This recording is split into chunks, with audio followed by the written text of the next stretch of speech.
The rope swayed in the late afternoon wind, empty and waiting. 3 crossbeams had been erected in the center of Garner's Crossing, Arizona Territory, just off the main thoroughfare where the freight wagons rolled through twice weekly. The gallows stood crude and functional, built from railroad ties discarded by the Southern Pacific crew that had pushed through 6 months prior. A crowd of nearly 200 had gathered, ranchers and their hired men, mixing uneasily with townspeople who'd shuttered their businesses for the occasion. Children sat on storefront awnings. Women held parasols against the unforgiving sun. The air smelled of sweat, horse manure, and something darker, the collective anticipation of violence sanctioned by law. At the edge of the crowd, 3 men stood with their hands bound behind their backs, guarded by 6 armed deputies wearing tin stars that caught the light. The condemned wore no hoods. Their faces, sunburned and gaunt from 2 weeks in the territorial jail, remained visible to everyone present. The youngest couldn't have been more than 19. The oldest, a man named Cole Rafferty, stood in the center, his jaw set, his eyes scanning the faces in the crowd as if memorizing each one. On the platform beside the gallows, Territorial Judge Harrison Blackwell adjusted his coat and unfolded a document. He was a heavy man, his beard streaked with gray, his reputation built on harsh sentences and expedient trials. Behind him stood Marshal Eugene Cord, appointed by federal authority but beholden to local money. Cord's hand rested on the polished grip of his revolver. He did not look at the condemned men. He looked instead at the crowd, measuring their mood, ensuring compliance. Judge Blackwell began to read. The charges were cattle theft, conspiracy to defraud the Garner Valley Cattle Association, and interference with lawful commerce. The trial had lasted 4 hours. No witnesses had testified on behalf of the accused. The verdict had been unanimous. Blackwell's voice carried across the plaza, formal and dispassionate. Each word a nail driven into the finality of the moment. Cole Rafferty did not wait for the judge to finish. "You're hanging the wrong men," he called out, his voice cutting through the recitation. The crowd stirred. Blackwell paused, irritation flickering across his face. Rafferty took a step forward, and the deputies moved to restrain him, but he planted his feet and spoke again, louder this time. "You know damn well we didn't steal those cattle. You know who did. And you know who paid to see us swing instead." Marshal Cord stepped forward. "Shut your mouth, Rafferty. Jacob Garner bought this town," Rafferty continued, his eyes locked on the marshal. "He bought you. He bought that judge. And when the truth comes out, every man standing here today will remember he did nothing to stop it." Someone in the crowd shouted for the hanging to proceed. Others murmured, uneasy. Cord's hand tightened on his revolver, but he did not draw. Blackwell gestured impatiently for the deputies to move the prisoners onto the platform. Rafferty turned his gaze toward a figure standing near the front of the crowd. A tall man in a black duster, his hat pulled low, his face shadowed but unmistakable. The man did not move. He did not speak, but his presence was a weight the entire plaza could feel. "You gave me your word," Rafferty said, his voice dropping, no longer addressing the crowd but the man in black. "You said if they pushed it this far, you'd make it right." The man in the duster remained motionless. Rafferty smiled then, bitter and cold. "Now you'll learn how justice is truly served." The deputies hauled him onto the platform. The nooses were fitted. The youngest of the 3 began to weep. The crowd fell silent. Judge Blackwell raised his hand, and the man in the black duster turned and walked away. Garner's Crossing had not existed 10 years earlier. It had risen from alkaline dust and desperation in the wake of the Southern Pacific's western expansion. A necessary evil where rail met cattle trail, where freight could be loaded and men could be separated from their wages in the saloons that lined Front Street. The town had no charter, no mayor, no democratic pretense. It had a judge appointed by territorial authority, a marshal paid by federal stipend, and a cattle association funded entirely by one man, Jacob Garner. Garner owned 17,000 acres of grazing land stretching from the rail depot to the foothills of the Mogollon Rim. He controlled the water rights to 3 essential creeks. His brand, The Broken G, marked more cattle than any other operation in the territory. He employed 40 riders year-round, men who understood that loyalty to Garner meant steady pay, hot meals, and protection from the law when circumstances required flexibility. He had arrived in Arizona Territory in 1872 with Union Army contacts, railroad capital, and a talent for acquiring land from homesteaders who could not prove their claims or defend their boundaries. By 1884, Garner's Crossing existed because Jacob Garner willed it so. His estate sat 2 miles outside town, a sprawling compound of adobe and timber that resembled a fortress more than a home. A 12-foot wall enclosed the main house, bunkhouses, barns, and storage sheds. Guards patrolled at night. No one entered without invitation. Garner himself rarely appeared in town, preferring to conduct business through intermediaries, Marshal Cord, Judge Blackwell, and his ranch foreman, a former Confederate officer named Silas Drennan. Drennan was the visible hand of Garner's authority. He rode into town twice a week, attended association meetings, settled disputes with cattlemen who grazed land near Garner's boundaries, and ensured that shipments left on schedule. He carried himself with military precision, his uniform replaced by range clothes but his bearing unchanged. Men stepped aside when he walked into the saloon. Bartenders poured his whiskey without asking. He never raised his voice because he never needed to. Opposing Garner's empire was a loose coalition of smaller ranchers, homesteaders, and independent stockmen who had staked claims before the railroad arrived. They called themselves the Garner Valley Free Range Committee, though no one recognized them as legitimate. They met in the back room of the Territorial Hotel, argued over grazing rights and water access, and drafted petitions that went unanswered.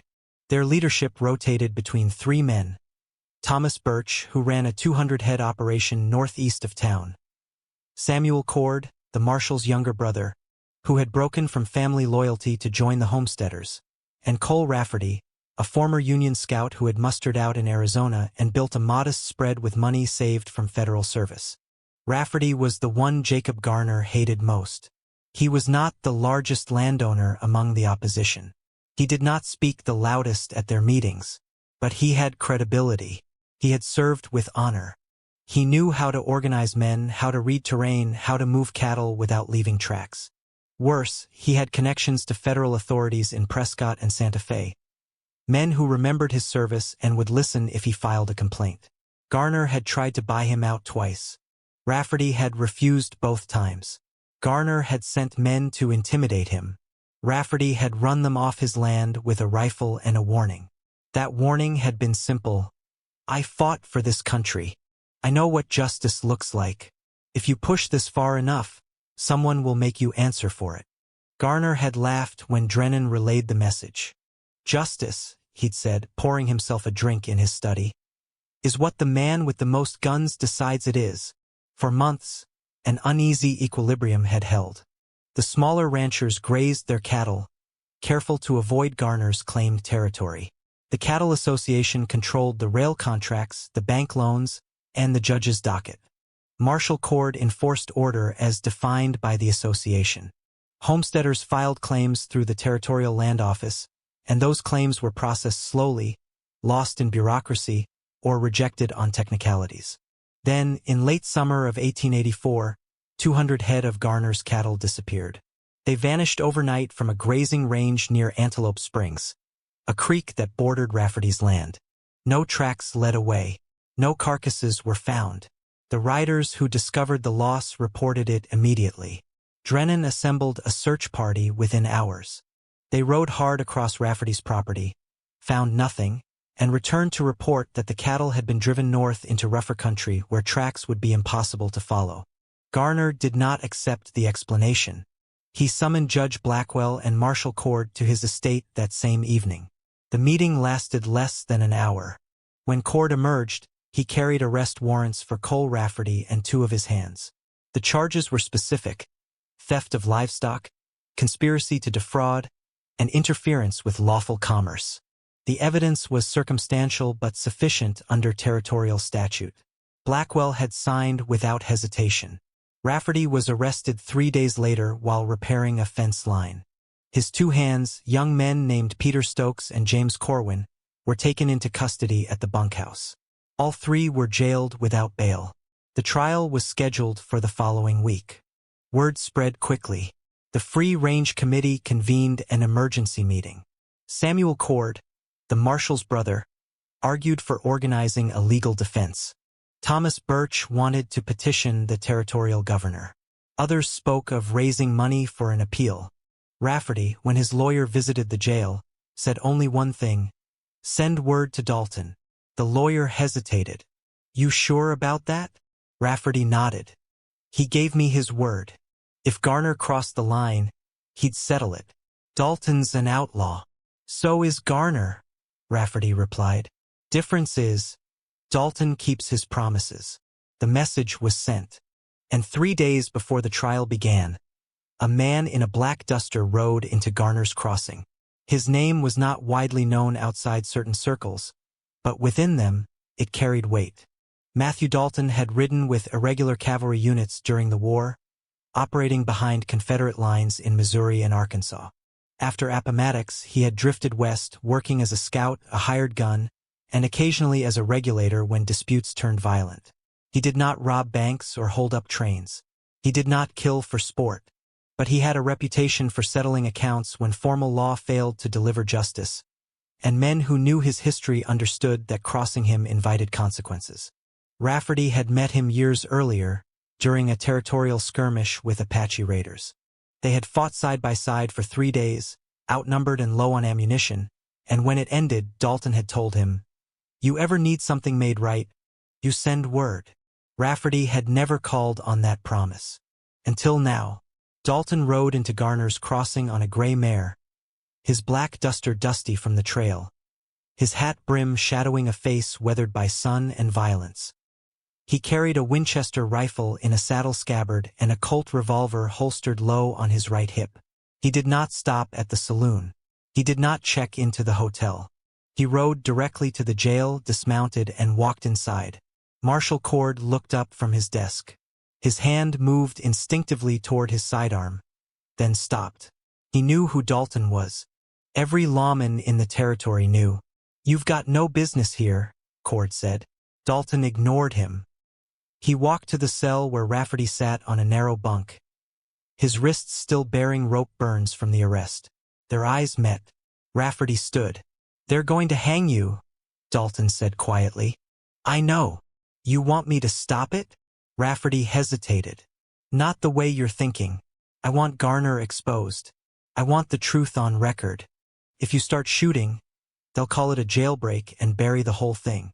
Dalton studied him. "You're asking me to let them kill you. I'm asking you to wait. If they hang me without proof, people will talk. Questions will get asked. Federal investigators will come. Garner's empire will crack. And if it doesn't?" Rafferty's expression hardened. "Then you do what you do best." Cord stood from his desk. "That's enough. Get out, Dalton." Dalton turned slowly. "You know those cattle weren't stolen by Rafferty. I know what the evidence shows. You know Garner's lying." Cord's jaw tightened. "I enforce the law. That's all." "No," Dalton said softly. "You enforce Garner's will. There's a difference." He walked out without another word. The trial proceeded as expected. Judge Blackwell presided with mechanical efficiency. The prosecution presented testimony from Garner's ranch hands who claimed to have seen Rafferty and his men near Antelope Springs the night the cattle disappeared. No physical evidence was introduced. No alternative explanation was entertained. The defense attorney, a young man recently arrived from Denver, argued passionately about the lack of proof, the suspicious timing, the clear financial motive. Garner had to eliminate competition. Blackwell dismissed the arguments as speculation. The jury, composed of townspeople who depended on Garner's business for their livelihoods, deliberated for less than an hour. The verdict was guilty on all counts. Sentencing was immediate. Execution by hanging to be carried out in 3 days. Rafferty showed no emotion when the sentence was read. His 2 hands, younger and less hardened, visibly broke. One wept. The other stared at the floor, his face drained of color. That night, Matthew Dalton sat in his hotel room and cleaned his weapons. He did not drink. He did not sleep. He waited. The following morning, a rider arrived at Jacob Garner's estate carrying a message. It was brief, written in careful script on a folded piece of paper. Garner read it in his study while Silas Drennan stood nearby. The message said, "You are hanging innocent men. Stop this or I will stop you." It was unsigned, but Garner knew who had sent it. He crumpled the paper and tossed it into the fireplace. "Dalton?" Drennan asked. Garner nodded. "He's bluffing. He won't risk an open fight with the law. He might not see it as the law." Garner poured himself a drink. "Then he'll learn the same lesson Rafferty's learning. This territory belongs to men who take it and hold it, not to men who whine about fairness. You want me to handle him? I want you to make sure the execution happens on schedule. If Dalton interferes, Cord will deal with him. If he doesn't interfere, he'll leave town like everyone else who realizes they can't win." Drennan left without further questions. That afternoon, Dalton sent a second message. This one was delivered directly to Marshal Cord at the jailhouse. It was even shorter. "You have one chance to do the right thing." Cord crumpled it without reading it aloud to his deputies. He burned it in the stove. On the night before the execution, Dalton visited the Territorial Hotel, where the Free Range Committee had gathered in desperate council. Thomas Birch paced the room, arguing for a last-minute appeal to the territorial governor. Samuel Cord, the marshal's younger brother, sat with his head in his hands, torn between family loyalty and moral conviction. Others debated whether to organize an armed rescue, though none of them had the experience or firepower to attempt it. Dalton stood in the doorway. The room fell silent. "You can't stop this with lawyers or petitions," he said. "Garner owns the system. So what do we do?" Birch demanded. "Let them hang." "No," Dalton replied. "You let them show the territory exactly who they are. Then you hold them accountable." "That's not justice," Samuel Cord said bitterly. "That's revenge." Dalton's gaze was cold and steady. "Sometimes they're the same thing." He left the hotel and returned to his room. He loaded his rifle, checked his revolver, and slept with his boots on. The next day, the gallows were raised. The crowd gathered, and Cole Rafferty spoke his final warning, staring directly at Dalton as the noose was fitted around his neck. "Now you'll learn how justice is truly served."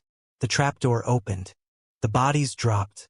The crowd dispersed in uneasy silence, and Matthew Dalton disappeared into the desert. The hangings occurred at 4 o'clock. By nightfall, Garner's Crossing had returned to its routine. The gallows remained standing, a deliberate reminder. The bodies had been cut down and buried in unmarked graves outside the town limits, per territorial regulation. No services were held. No mourners were permitted. Judge Blackwell left on the evening stage to Tucson. Marshal Cord posted notices declaring the matter closed and warning against public disorder. Jacob Garner celebrated with a private dinner at his estate, attended by Silas Drennan, 2 territorial legislators, and the president of the Cattlemen's Association. They drank imported whiskey and discussed expansion plans. Garner proposed purchasing additional grazing land from homesteaders who would now lack leadership or protection. The legislators agreed to fast-track land transfers. Drennan estimated they could consolidate another 5,000 acres within 6 months. No one mentioned Matthew Dalton. He had not interfered. He had not acted. He had simply watched and then vanished. Garner assumed he had left the territory. He was mistaken. Dalton had retreated into the high country north of Garner's Crossing, into the broken terrain of canyons and mesas where Apache war parties had once evaded cavalry patrols. He knew the land. He had scouted it years earlier. He carried enough supplies to last 2 weeks, and he did not intend to need that long. He watched Garner's estate from a ridgeline a mile distant, studying the routines. Guards rotated every 4 hours. Supply wagons arrived on Tuesdays and Fridays. Garner himself rarely left the compound, but Drennan rode into town regularly, always with 2 armed men. The operation was disciplined, but it relied on predictability. Dalton waited 3 days. Then he moved. On the 4th night after the hangings, A fire broke out in one of Garner's storage barns. It started in the hay loft, fed by dry summer heat, and spread rapidly. The alarm bell rang. Men poured from the bunkhouses with buckets. Garner himself emerged from the main house, shouting orders. The fire consumed the barn entirely before it could be controlled. No one was injured, but 3 months' worth of stored grain was destroyed. Garner suspected arson immediately. He ordered Drennan to increase patrols and post sentries at every approach. Drennan complied, doubling the guard shifts and restricting access to the compound. 2 nights later, the main well was poisoned. Not lethally, but enough to make the water undrinkable, forcing Garner's operation to rely on creek water hauled by wagon. It was an inconvenience but also a message. The fortress could be breached. Garner summoned Marshal Cord to the estate. They met in the study, the door closed, voices raised. Cord insisted he had no evidence of who was responsible. Garner accused him of incompetence. Cord reminded him that federal investigators might take interest if violence escalated. Garner dismissed the concern. "I want Dalton found," Garner said. "We don't even know he's still here," Cord replied. "He's here, and I want him dead." Cord hesitated. "That's outside my authority." Garner leaned forward, his voice dropping to a dangerous calm. "Then expand your authority, or I'll find someone who will." Cord left without committing. But the next morning, he posted a notice in town. A $500 bounty for information leading to the capture of Matthew Dalton, wanted for arson and sabotage. Dalton saw the notice when he rode into town before dawn, moving through the alleys behind Front Street. He left a third message, this one nailed to the door of the Territorial Hotel where the Free Range Committee met. It said, "Garner wanted justice by rope. Now he'll get it by fire." The message sent panic through the compound. Garner ordered his men to sleep in shifts, fully armed. He moved his personal quarters to an interior room with no windows. Drennan organized armed patrols that circled the estate perimeter every hour. The atmosphere became siege-like, tense and exhausting. On the 7th night, Dalton struck again. This time, he targeted Garner's cattle. He drove 100 head into a narrow canyon and spooked them with rifle shots, sending them into a panicked stampede that left 15 dead and dozens injured. The surviving cattle scattered into rough country, requiring days to recover. The financial loss was significant, but the psychological impact was greater. Garner's men began to fear the darkness, jumping at shadows, firing at movement that turned out to be wind-blown brush. Drennan confronted Garner in the study. "We can't defend against a ghost. He's picking us apart piece by piece." "Then go after him," Garner snapped. "With what? He's one man in 100 square miles of wilderness. We'd need an army." "Then hire one." Drennan shook his head slowly. "You're not hearing me. This isn't about numbers. It's about fear. Your men are starting to believe Dalton can't be stopped." "Then show them he can," Garner said coldly. "Or I'll find someone who will." Drennan organized a hunting party the next morning. 12 men, heavily armed, led by Garner's best trackers. They rode into the high country, following the trail of broken brush and disturbed ground Dalton had left deliberately. The trail led into a narrow canyon with steep walls and limited visibility. Dalton was waiting. The ambush was surgical. He fired from an elevated position, using the canyon walls to amplify the sound, creating the illusion of multiple shooters. The first shot killed the lead tracker. The second wounded a rider's horse, sending it into a panicked rear that threw its rider into the rocks. The others scattered, returning fire blindly, their shots ricocheting off stone. Dalton fired 4 more times, then disappeared into a side ravine before they could locate his position. 3 men were dead. 2 were wounded. The rest retreated in disorder, abandoning their dead where they fell. When they returned to the estate, Drennan found Garner in his study, pouring a drink with shaking hands. "This ends one way," Drennan said quietly. "You give him what he wants, or he kills you." "I don't negotiate with outlaws," Garner replied, his voice brittle. "Then you'd better prepare to die." Garner stared at him, the glass trembling in his grip. Get out. Drennan turned to leave, then paused. For what it's worth, Rafferty was telling the truth. We took those cattle ourselves and sold them in New Mexico. Blamed him so you could seize his land. Garner said nothing. Drennan left the estate that night and did not return. By morning, for more of Garner's men had deserted. The compound felt emptier, quieter, haunted.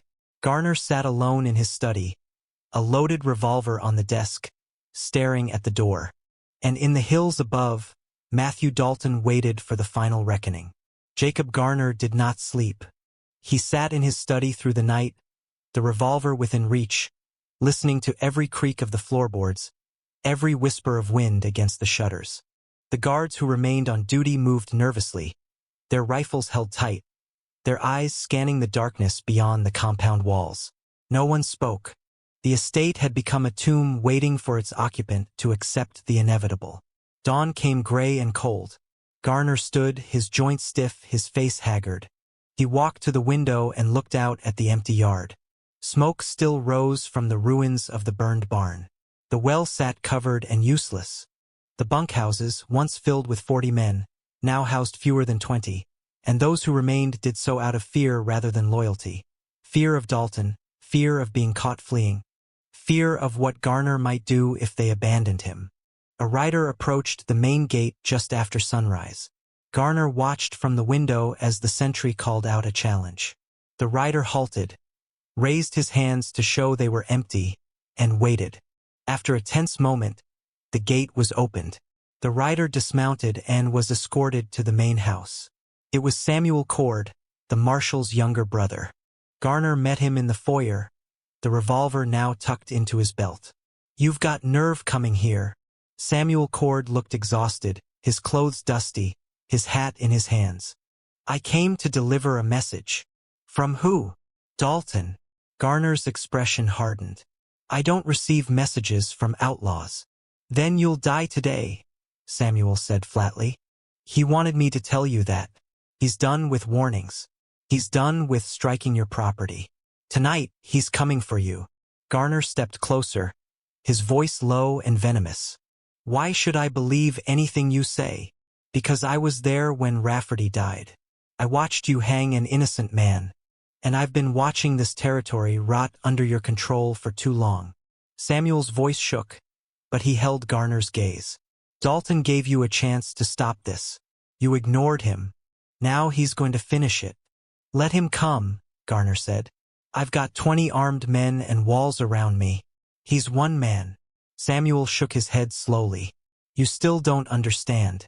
He doesn't need numbers. He's already inside your head. Your men are terrified. Half of them will run the moment shooting starts. The rest will die protecting a man who isn't worth their loyalty." Garner grabbed Samuel by the collar and shoved him toward the door. "Get out. And tell Dalton if he wants me, he can come through the front gate like a man instead of hiding in the hills like a coward." Samuel straightened his coat, his face grim. "I'll tell him, but you should know, he won't come through the gate." He left the estate without another word. Garner spent the day fortifying. He ordered the remaining men to barricade the doors, board the windows, and prepare firing positions on the second floor. Ammunition was distributed. Sentries were posted at every corner.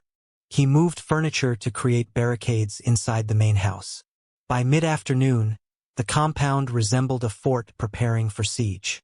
Garner stationed himself in the study, the revolver on the desk, a rifle leaning against the wall.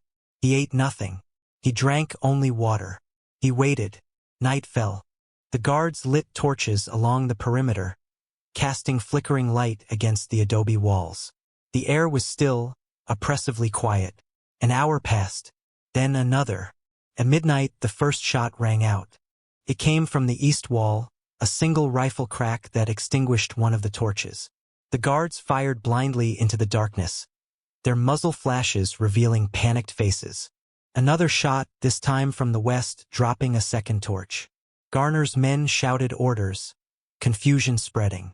The perimeter was collapsing into chaos without a visible enemy. Dalton was not attacking the walls. He was dismantling their vision, forcing them to shoot at shadows, wasting ammunition, fraying nerves. A third shot hit the bell tower, ringing the iron and sending the guard there scrambling for cover. Garner ran to the window, peering through a gap in the boards, trying to locate the shooter. He saw nothing but darkness and muzzle flashes from his own panicked men. Then the front gate exploded.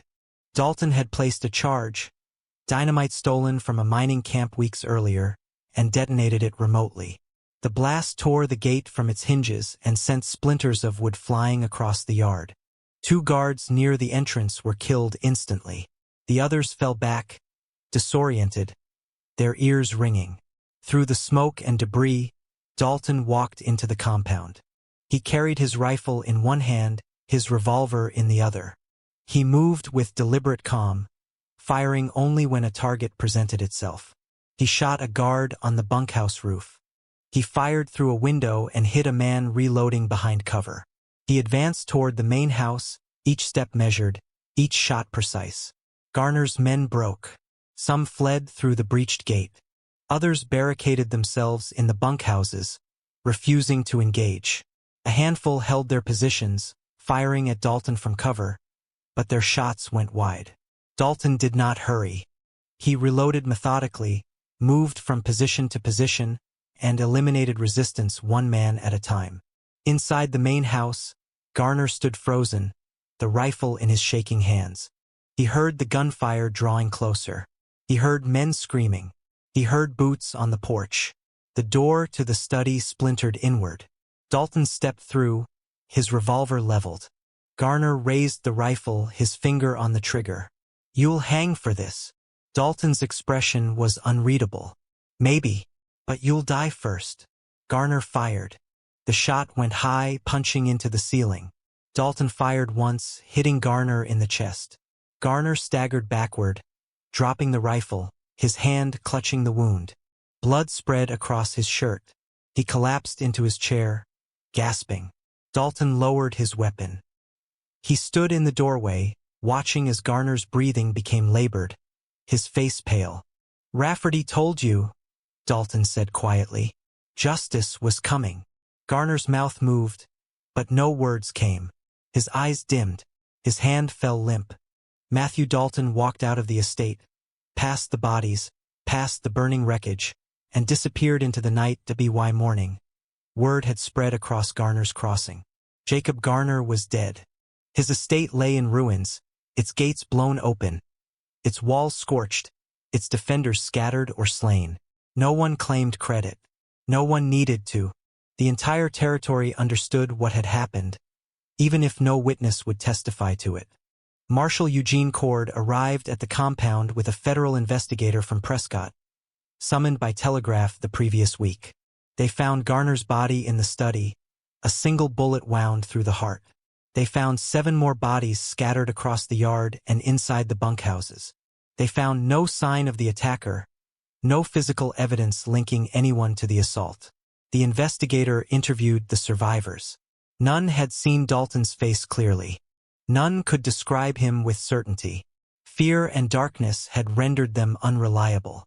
The investigator filed a report noting that Jacob Garner had been killed during an armed insurrection by unknown assailants, likely in retaliation for contested land disputes.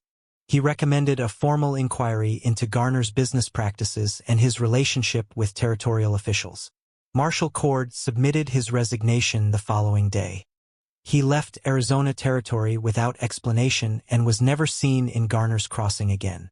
Judge Harrison Blackwell was removed from his position 3 weeks later, after the territorial governor reviewed the trial records and found numerous procedural violations. He returned to Missouri and died of pneumonia within the year.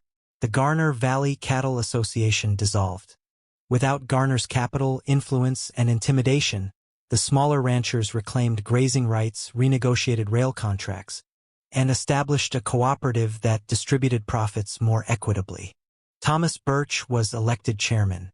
Samuel Cord, haunted by his brother's complicity, left the territory and was rumored to have joined a mission in New Mexico, seeking some form of penance. Cole Rafferty's name was quietly cleared. A federal land surveyor, investigating the original theft claims, discovered records showing that Garner's own men had moved the cattle to New Mexico under false bills of sale.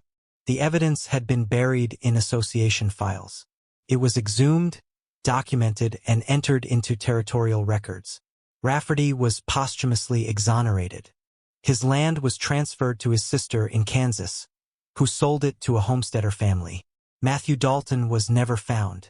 Wanted posters circulated briefly, describing him as armed and dangerous, offering a reward for information.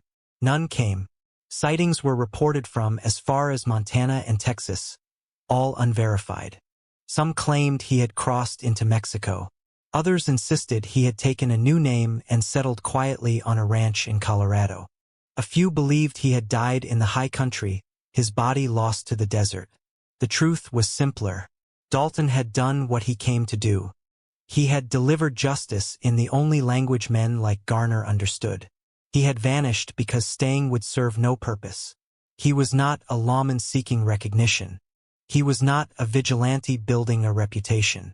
He was simply a man who kept his promises, no matter the cost. Years later, stories circulated among cattle drovers and drifters. They spoke of a man in a black duster who appeared when corruption went unpunished, when law failed, when powerful men believed themselves untouchable. They said he never spoke unless necessary. They said he never killed without cause. They said he left towns quieter, freer, safer. Whether those stories were true or myth, no one could say. The West had a way of turning men into legends, exaggerating deeds, erasing details, transforming blood into folklore. But in Garner's Crossing, where the gallows still stood for another 5 years before being dismantled, where the ruins of Jacob Garner's estate slowly crumbled into the desert, people remembered the truth. They remembered Cole Rafferty standing on the scaffold, his final words echoing across the plaza. "Now you'll learn how justice is truly served." They remembered the silence that followed, the uneasy dispersal of the crowd, the sense that something fundamental had shifted. They remembered that justice, when ignored, would find another way to balance the scales. And they remembered that, in the Arizona Territory of 1884, one man had taken it upon himself to make sure that balance was restored, no matter how many bodies it required, no matter how much blood soaked into the dust. The West was built on violence. It was held together by violence. And when law became indistinguishable from tyranny, violence was the only language left. Matthew Dalton understood that. Cole Rafferty had understood it. And Jacob Garner, in his final moments, had understood it too. The frontier remembered men like Dalton not because they were heroes. It remembered them because they were necessary. Because in a land where justice was bought, sold, and hanged from makeshift gallows, someone had to remind the powerful that no man, no matter how rich or protected, was beyond reach. And so the story lingered, passed from campfire to saloon, from ranch hand to drifter, a warning and a promise carved into the memory of the West. When the law fails, justice finds another way. Always.